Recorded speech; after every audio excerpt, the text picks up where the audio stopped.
ललित जी, आप इंडिया गए भी और वहां पे आपने परफॉर्म भी किया, आपको वहां से ऑफर्स भी आई कि आप हमारे साथ आके मिलके गाएं? मैंने हेमलता के साथ गाया। जी बिल्कुल। मैं तो सवाल वैसे लोगों के लिए पूछ रहा हूँ, मुझे सारी हाँ, नहीं, मैं इंफॉर्मेशन है। हेमलता ने मुझे लंदन में मेरी मुलाकात हुई तो उन्होंने मुझे कहा आप मेरे साथ इंडिया चलें, हम्म। मेरे साथ गाना गाएं। मैंने कहा जी आप अगर पाकिस्तान आना चाहें तो मैं आपको वेलकम करूँगा। और फिर वो मैं आ गया, मेरे को एक हफ्ते बाद वो आ गए। फिर हमने 4 एल्बम इकट्ठे किए। फिर उसके बाद 2-4 दफ़ा मैं गया हूँ उनसे मिलने के लिए, लेकिन वहाँ ऐसा वो नहीं किया मैंने। उन्हीं में से आपका गाना था, मुझे दर्द दे के ना आजमा।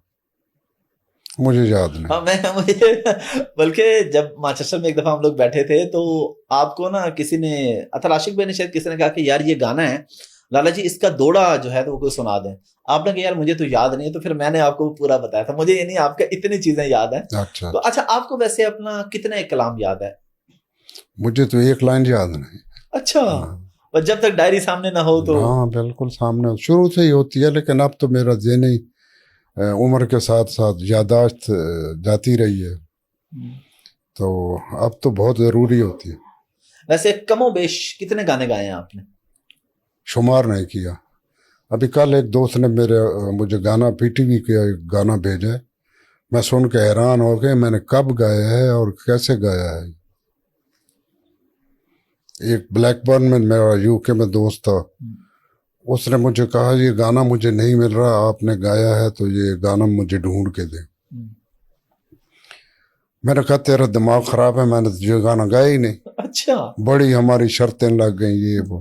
कहते ठीक है, आप यूके आए फिर बात करते। उसने कहीं से वो गाना ढूंढा और मैं जूं ही उसकी गाड़ी में बैठा हूँ उसने लगा दिया।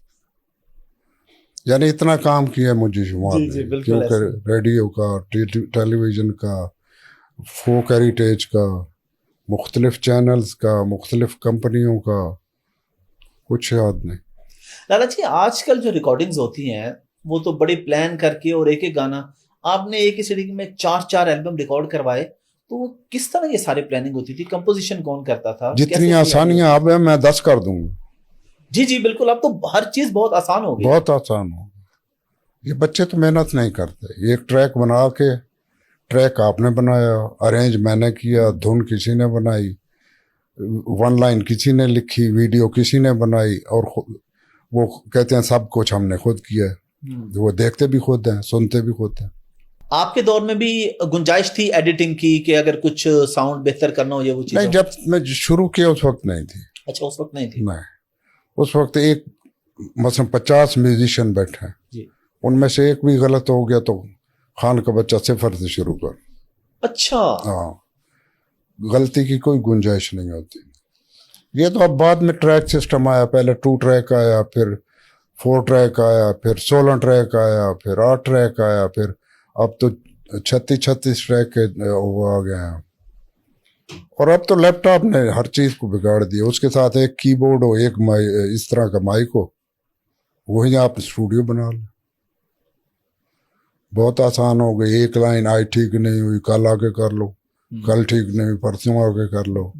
वहाँ ऐसी, एक जिस दिन स्टूडियो होता था उस दिन जहाँ को 150-200 बंदा इन्वॉल्व हो, और मसला मैडम नूर जहाँ ने आना हो, तो वो प्रोड्यूसर तो मर जाता है अगर एक दिन में काम ना हो तो उस वजह से उसमें गलती की कोई गुंजाइश नहीं होती। हमारे आजकल बहुत सारे सिंगर ऐसे हैं जो कि लिपसिंग करते हैं, तो आपने कभी लिपसिंग नहीं की? हमने अल्लाह आपको, उन्हें हिम्मत दे लाइव गाने की। वाकई सही बात है, लाइव गाना। और बल्कि आपके तो इवन जो एल्बम्स रिकॉर्ड हुए उसमें भी अगर आप कहीं पे कुछ भूल गए हैं या आपने गलती से अगला शेर बोलने लगे थे, आपने फिर उसको बॉदर नहीं किया, आपने पीछे से दोबारा आके आपने वो कटवाया भी नहीं, आपने कहा इसको लाइव की सूरत में ही जाने दो? हाँ बिल्कुल बिल्कुल ऐसा ही है। मेरा शुरू से ही इसी तरह का। हालांकि पीटीवी पे जो कलाम मैं गाता था वो नहीं गाने देते थे। मैंने कहा ना गवाओ, मैं गाता ही नहीं। अच्छा। गाऊंगा तो यही गाऊंगा। सरायकी को सरायकी जबान ही नहीं मानते थे, कहते थे पंजाब, ये पंजाबी है, पंजाबी की एक ब्रांच है। लेकिन अल्लाह का फजल है, वो मानते हैं कि ये सरायकी जबान अलग जुबान।